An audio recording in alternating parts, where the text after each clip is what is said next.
Kalen Dross pushed open the door to his apartment with the same weary rhythm he had practiced every evening for years. His coat was soaked through from the rain, heavy with the weight of city grime, and his head throbbed faintly after 10 relentless hours of checking freight ledgers. The narrow corridors of the clerk's housing block pressed in on him, offering little more than shelter from the weather. His life was built on repetition: unlock the door, hang the coat, heat a ration tin, read until his eyelids sagged. Predictability was survival in a district where chaos roamed the alleys. But that night, the rhythm broke. Kalen froze just inside the doorway, his hand still on the latch. The apartment was not silent. A low hiss floated through the air, running water. For a moment, his chest tightened in panic. A burst pipe meant endless paperwork, repair fees, and deductions from a paycheck already stretched thin. He almost cursed aloud. Then his ears caught the pattern. It wasn't the hiss of a leak. It was the steady fall of his own shower. Someone was inside. His pulse spiked. The bolt had been locked, he never forgot. The kitchen window was sealed tight. Then his eyes tracked to the rear corridor where the narrow window hung ajar, droplets running from the crooked frame. Someone had forced their way in. He set his satchel quietly against the wall and reached for the mop handle. It was hardly a weapon, but it gave his shaking hands something to grip. Every step toward the bathroom made his heart pound harder. Steam leaked from the thin crack in the door, carrying the unmistakable scent of soap. He pressed his lips tight, weighing his choices: call building security, wait in the hallway, or confront whatever waited behind the door. But security rarely came quickly. And if they found a vagrant, the intruder would be beaten, dragged out, maybe worse. Kalen knocked once, harder than he intended. His voice followed, brittle with nerves. "Who's in there?" For a long second, only water answered him. Then a voice, hoarse, trembling, feminine. "I'm not stealing. Please. I just needed a wash." His grip loosened on the mop. Not a thief, not an armed thug. A woman. He cracked the door open. Steam poured into the hallway, fogging his glasses until he wiped them with his sleeve. The harsh bulb above the shower flared against tile, and then he saw her. She stood beneath the spray, her back half turned, scrubbing her arms as though trying to scrape off years of filth. Her skin shimmered faint violet where the water cut through grime, luminous even under the pale light. Long white hair clung in soaked strands down her back and shoulders. What remained of her clothing was little more than ruined scraps, a halter slumping from her chest, a skirt held together by frayed straps, both sodden with mud. Her body trembled, not from fear, but exhaustion. When she turned her head, Kalen caught her eyes, striking, alien, glowing faintly against the steam. They weren't hostile. They were desperate. "Please," she whispered. "Don't throw me out. I'll leave after. Just let me be clean once." Kalen swallowed. Every instinct told him to force her out. She had broken into his home. She had crossed the line between stranger and intruder. Yet the sight of her, shaking, clinging to dignity with nothing but a shower, made him hesitate. He had seen her kind in the streets, workers discarded when contracts ended, treated as pests rather than people. He lowered the mop handle. "How did you get in?" Her chin tilted toward the window. The latch was broken. "I heard the pipes." Her words came slowly, deliberate, like someone used to pleading with people who never listened. Kalen glanced at the water meter blinking yellow on the wall, warning of excess use. The landlord would notice, and Kalen would be billed. Without thinking, his fingers hit the reset, silencing the alarm. He barely understood why. Maybe because she looked ready to collapse. Maybe because he couldn't stomach the image of security dragging her into the rain.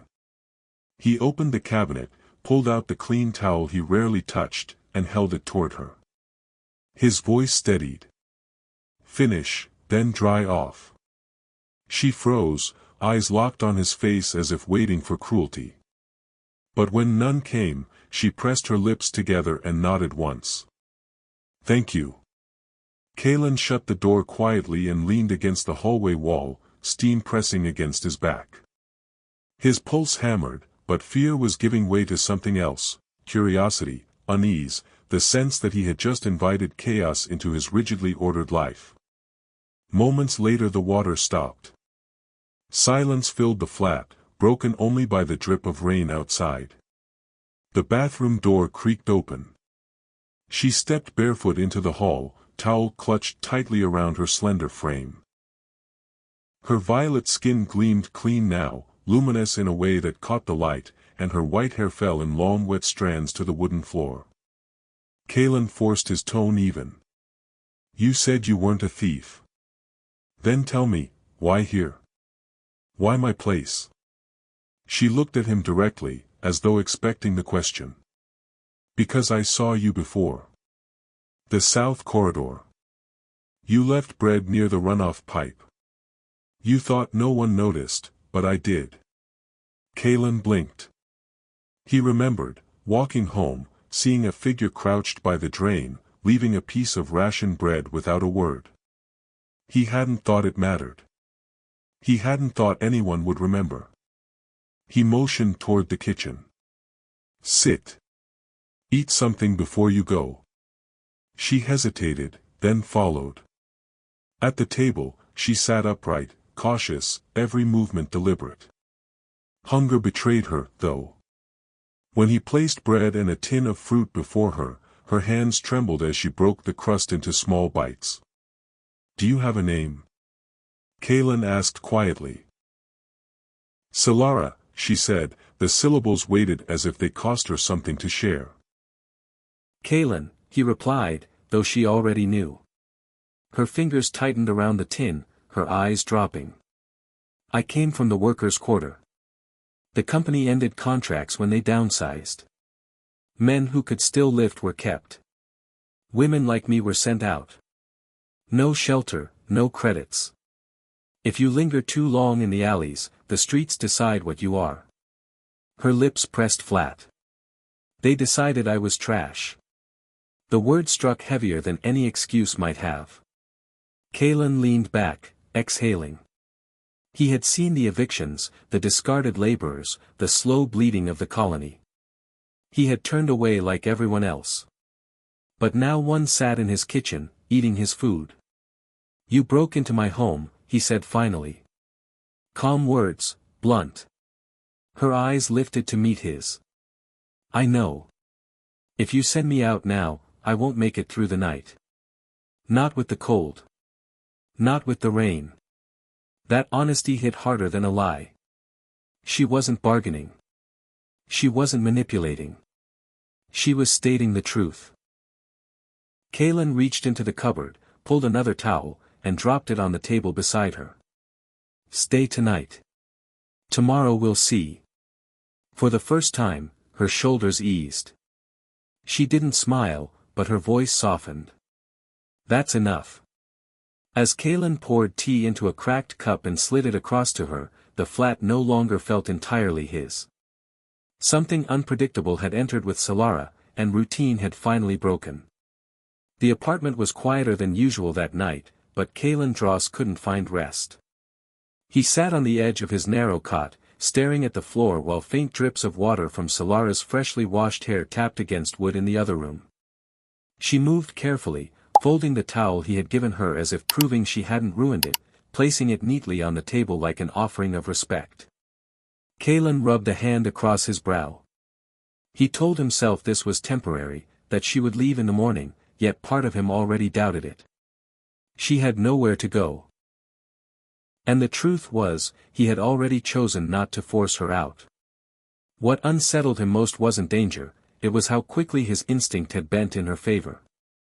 Solara's voice broke the silence, low but steady. Where do you want me to sleep? He glanced at the cot. It barely held one. The warped floorboards would be a harsher bed than anything he could offer.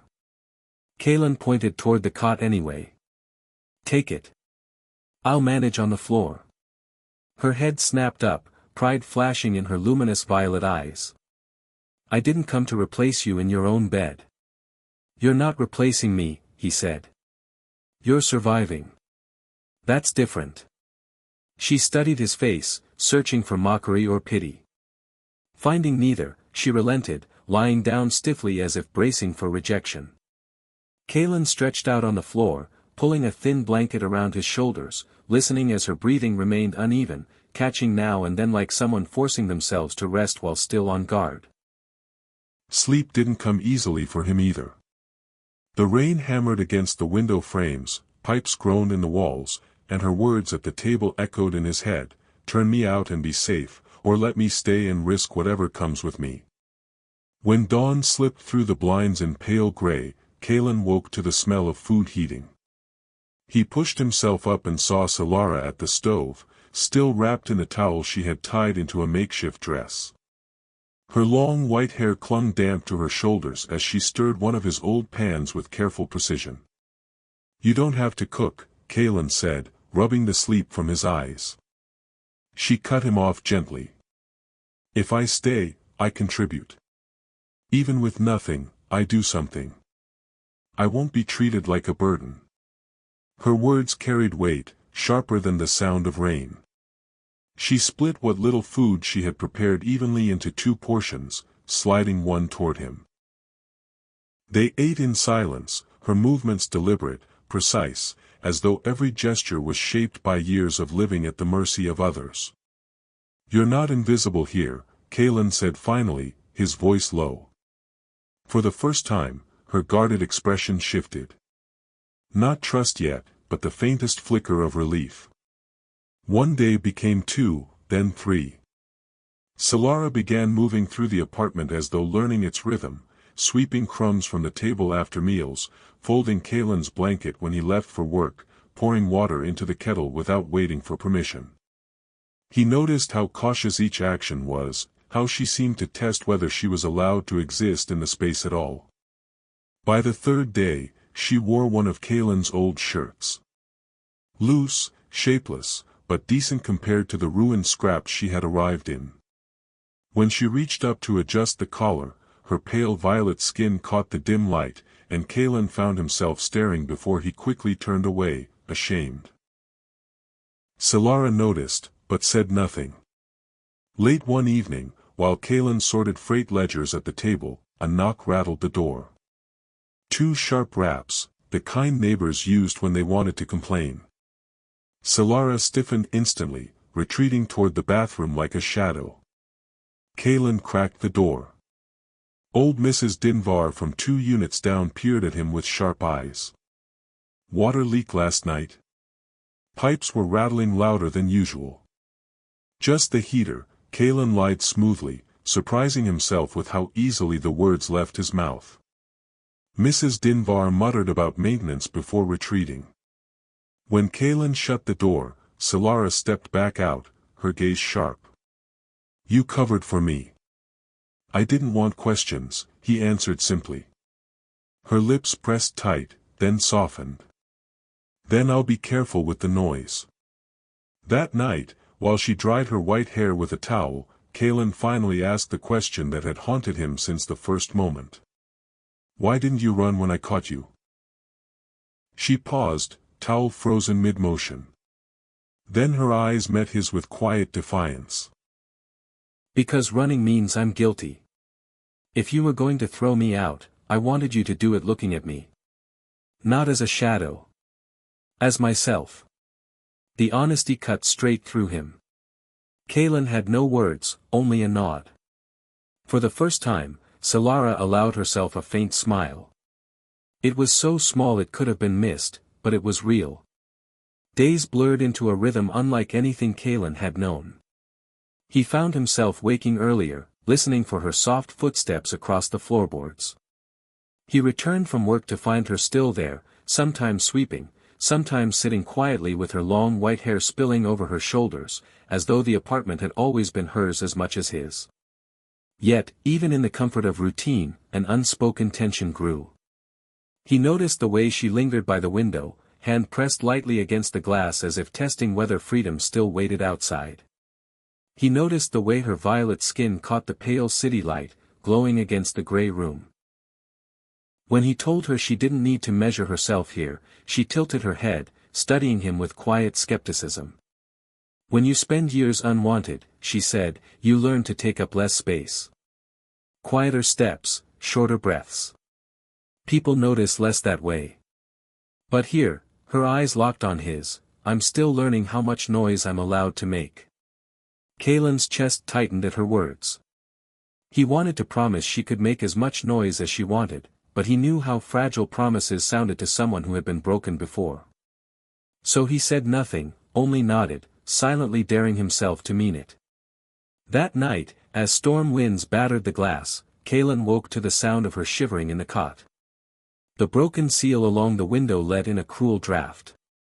He hesitated, then rose and draped his own blanket over her shoulders. Her eyes opened halfway, glowing faintly in the dim light. You didn't have to, she whispered. I know, Kalen murmured. She studied him for a moment, then lifted the edge of the blanket just enough to motion him closer. The gesture was an invitation to anything beyond warmth, but it carried weight all the same. After only a breath of hesitation, Kalen lay down beside her, careful not to press too close. The silence between them was louder than the storm outside. Slowly, her breathing steadied. Her head tipped against his shoulder, strands of white hair brushing across his cheek. Kalen stared at the ceiling, nerves sparking with every heartbeat, but beneath the fear was something steady, something undeniable. Trust.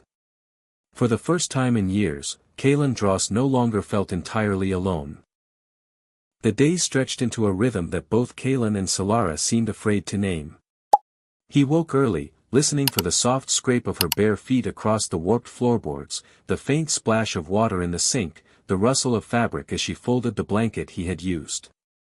He returned home from work each evening to find her still there, cooking what little they had, sweeping the corners of the cramped apartment, or simply sitting at the table with her white hair cascading over her shoulders, glowing faintly in the dim light. What had once felt like intrusion had become familiarity. But the silence between them carried weight now, heavy with unspoken tension, alive with questions neither dared to voice. One night, Kalen unlocked the door after another endless day at the registry, expecting silence. Instead, he heard something else, humming. He froze in the doorway. Solara stood at the stove, stirring a pot of thin soup, her voice low, tentative, as if she hadn't allowed herself to hum in years. The shirt she wore was one of his, belted at the waist with a strip of cloth salvaged from her ruined skirt. The fabric hung loose, but it looked different now, claimed, altered, hers. The dim stove light caught the pale glow of her violet skin, making her seem less like an intruder and more like she belonged. She noticed him watching and fell silent instantly, as if she had been caught in something forbidden. It's not much, she said, gesturing to the pot. But it's warm. You didn't have to, Kalen said, setting down his satchel. I wanted to, she replied simply. You gave me a place to breathe. Let me give something back. They ate quietly. But the quiet no longer felt like distance. It felt charged, alive, full of the words they hadn't spoken. When she set her spoon down, she looked at him across the table. Do you regret it? Kalen frowned. Regret what? Letting me stay. Risking the whispers, the questions. He held her gaze. No, the answer came before he could think, firm and certain, and it startled even him. Her lips parted slightly, violet eyes glimmering. Most people would. Most people did. He wanted to ask what she meant, but the words died in his throat. Instead, he reached across the table. His fingers brushed hers without planning it, a clumsy spark of contact. For a moment, she froze, then her hand twitched, curling almost imperceptibly toward his. His chest tightened at the small gesture. "If you want me gone," Solara whispered, "say it now. I'll leave clean. I won't beg." "I don't want you gone," Kalen said, his voice low. She rose from her chair, bare feet whispering against the boards. She walked around the table until she stood close enough for him to see every delicate line the streets had carved into her face. Her pride was there in the steady set of her shoulders, in the glow of her eyes. But beneath it was something far more fragile. "Then see me," she said softly. "Not as pity. Not as a burden. See me." Kalen stood. His hands hovered, uncertain. For a breath, fear surged in him, the fear of breaking fragile trust, of making a mistake. But when he met her eyes, he saw the same uncertainty mirrored there. Slowly, carefully, he lifted a hand and brushed a strand of damp white hair from her cheek. She didn't flinch. She leaned into the touch.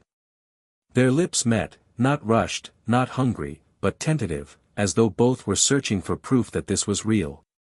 The kiss deepened gradually, pulling them closer until Kalen's arms circled her waist and Solara's fingers traced lightly against the back of his neck. When they finally broke apart, breathless, she whispered, "You don't know what this means to me." "Then tell me," he murmured. "It means I'm not invisible anymore." Her words pierced deeper than anything else she could have said.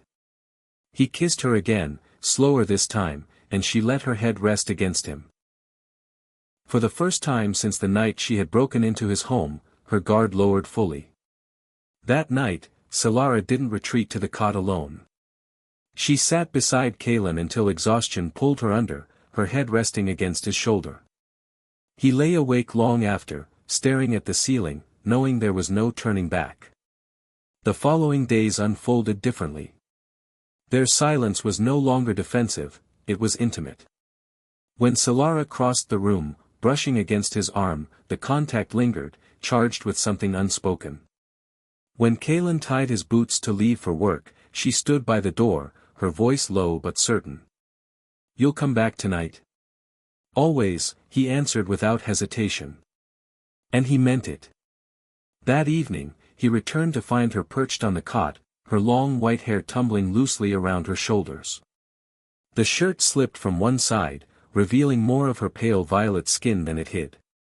She studied him quietly before saying, "You're late." "Not by much," he replied. Her lips curved faintly.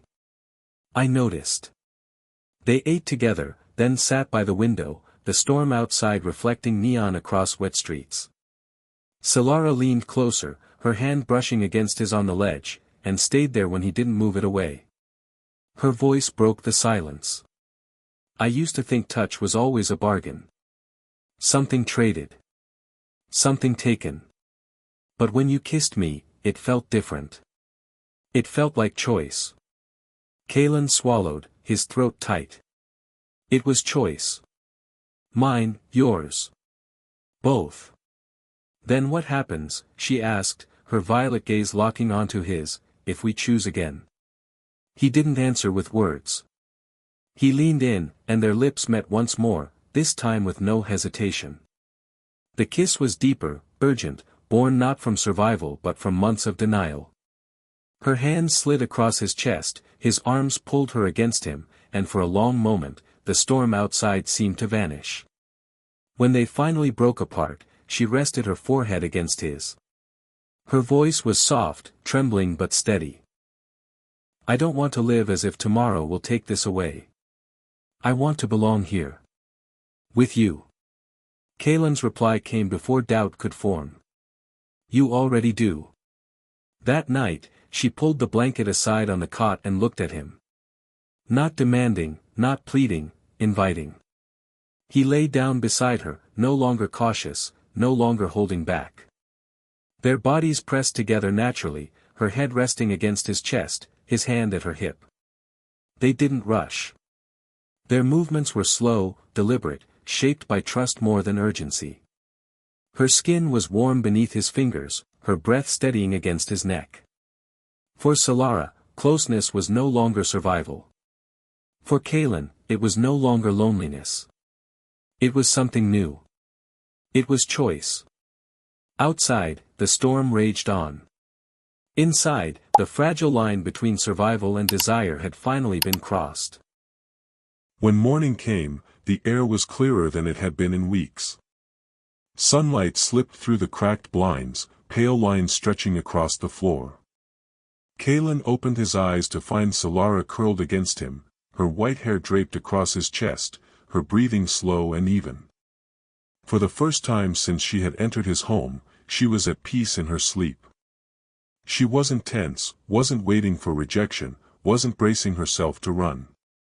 She was simply resting, as though she belonged. Kalen lay still, unwilling to break the moment. But she stirred, blinking against the light, her violet eyes searching his face. For a second her expression tightened, as though she feared she had woken in the alleys again. Then she exhaled softly. "You're still here." "I told you," Kalen said. "I'm not going anywhere." She sat up slowly, pulling the blanket around her shoulders. The sunlight caught her skin, faint purple gleam against the gray room. She studied him carefully. "Do you mean it? Not just for another day. Not just until it's inconvenient. Do you mean I can stay?" Kalen sat up too, meeting her gaze without flinching. "Yes. Stay. Not as a guest. Not as someone passing through. Stay here with me." The silence stretched between them, heavy with meaning. Then her lips parted and a quiet laugh broke free, almost disbelieving. She pressed her palm against his chest. "No one has ever said that to me. Not once. Not even when I had a home before." Kalen covered her hand with his own. "Then let this be the first time, and the last time you have to ask." The weight lifted from her expression. She leaned forward, kissing him with certainty. No hesitation, no testing, no fear. It was commitment. When they parted, she whispered, "Then I'm yours, and you're mine." The apartment shifted after that. It no longer felt temporary, no longer fragile. It bore the marks of permanence. A folded towel placed neatly beside Kalen's own. Her strip of cloth, her worn comb, the pouch of coins she once thought too small to keep, now hanging on the wall as though they had always belonged. 2 cups left to dry instead of 1. Neighbors' curiosity dulled after weeks passed with no incident. The old suspicions faded, or at least stopped being voiced aloud. Inside, the silence between Kalen and Solara was no longer cautious, it was warm, familiar, comfortable. One evening, he returned home weary from another long day, his shoulders aching from ledger work. But the moment he opened the door, the heaviness fell away. Solara stood by the stove, her long white hair tied loosely, wearing one of his shirts she had carefully mended with neat stitches. She looked up at him and smiled without hesitation. "You're late," she said, her tone soft, teasing. "Am I forgiven?" "That depends." Her eyes gleamed. "What did you bring me?" Kalen placed a small bundle on the table. Inside was fruit, rare, sweeter than their usual rations. She touched the skin with reverence, then looked back at him. "You think this earns forgiveness?" He shrugged, the corner of his mouth curving. "It's a start." They ate together. The ease between them was undeniable, no longer strained by unspoken doubts. When her hand brushed his across the table, she didn't pull away, and neither did he. Later, sitting side by side on the cot, she leaned against him, her head resting against his shoulder. Her voice was low but certain. "Do you want me?" "Yes," Kalen said instantly, without pause. She kissed him, slow at first, then deeper, her fingers curling into the back of his neck. He drew her closer, until she climbed onto his lap, the choice clear in her every movement. When her shirt slipped away, she didn't hide. Her pale violet skin glowed in the dim light as she pressed against him, guiding his hands with steady certainty. That night, there was no hesitation. No guarded pride, no fear of rejection. Their closeness turned to intimacy, deliberate and consuming, shaped by trust rather than desperation. Her white hair spilled across him, his hands traced the lines of her body with reverence, and her voice broke into soft sounds she no longer tried to hide. When at last they lay spent and breathless, Solara whispered, "You didn't just give me shelter. You gave me back myself." Kalen brushed his fingers through her hair, holding her close. "And you gave me more than I thought I'd ever have." The world outside remained indifferent, but inside the small apartment everything had changed. They were no longer strangers, no longer survivors clinging to scraps. They were partners, two people who had chosen each other fully. Weeks passed. The routines of the city continued, registries, quotas, gossiping neighbors, the endless gray of rain. But inside, Kalen and Solara's life grew steady.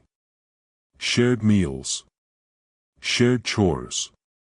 Shared laughter. The quiet certainty of waking side by side. One evening, Solara pressed her hand into his as they stood by the window. Below, neon light flickered across puddles, casting strange colors against her pale violet skin. "Do you think they'll notice?" she asked. "That I'm not in the alleys anymore?" "Let them notice," Kalen said simply. "We don't answer to them." Her lips curved into a smile, not small, not cautious, but wide and unguarded. For the first time since he had met her, she looked free. As night settled, they lay together. Not tentative, not waiting for tomorrow to break them apart. Their bond had grown past pity, past survival, into devotion. They had chosen each other. That choice was all that mattered. The story ended not with fear, but with clarity. They had built a home together, Kalen Dross and Solara, the clerk and the discarded worker, the man of habit and the woman of resilience.